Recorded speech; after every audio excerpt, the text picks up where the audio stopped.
The big story today is Hurricane Beryl rapidly intensifying to a Category 4 hurricane to the east of the Lesser Antilles. Here it is on satellite this evening. Very compact hurricane, but well organized. You can see that eye there on infrared satellite. This thing is heading towards the Windward Islands, where it is expected to bring catastrophic impacts during the day on Monday. This thing has been breaking records all day. This is the strongest June hurricane on record, breaking the record held by Hurricane Audrey in 1957. This is also the first Category 4 hurricane on record in the Atlantic during the month of June. It's also the furthest east hurricane in the Atlantic during the month of June. And also, this is the first recorded major hurricane east of the Caribbean during the month of June. So this storm has been breaking records and will likely continue breaking records in the coming days.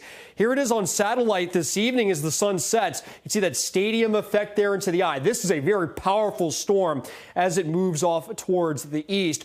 Right now, carrying winds of 130 miles per hour. So Beryl is still a Category 4 hurricane as of the 5 p.m. advisory from the National Hurricane Center. Heading into tomorrow, this is going to pass somewhere near St. Vincent and the Grenadines, and then heading into the middle parts of the week, becoming a Caribbean cruiser, passing somewhere near Jamaica on Wednesday as a powerful Category 2 hurricane. And then as we head towards the end of the week, somewhere in the general vicinity of the Yucatan, though there is a ton of uncertainty once you get out to that part of the forecast. So interest in the Gulf of Mexico, we'll have to keep an eye on Beryl heading into next weekend. Let me show you why. There's a big spread with the computer models by next weekend, with tracks down to Mexico and then all the way back up into Louisiana. So there's a lot of uncertainty this far out. And this is pretty typical 7 days out, but you can see why when you look at the steering pattern. Hot area of high pressure over the U.S. is going to break down over the next several days.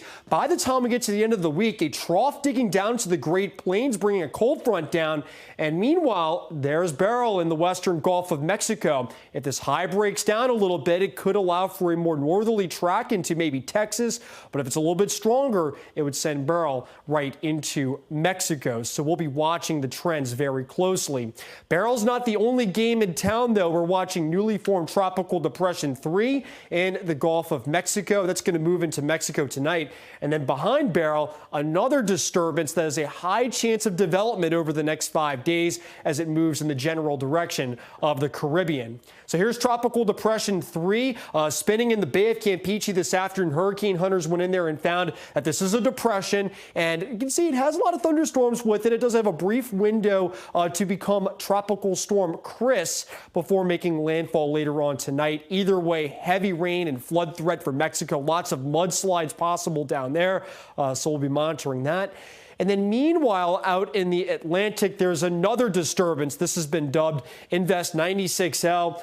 Not very organized at the moment, but conditions are favorable for this to become a depression over the next several days as it moves off in the general direction of the Lesser Antilles. And by the time we get towards the end of the week, we could be talking about yet another storm in the Caribbean. So the Atlantic unusually busy for the month of June, to say the least. Looks more like the peak of hurricane season. Next two names on the list are Chris and Debbie. We'll keep you posted on that here at Fox 4.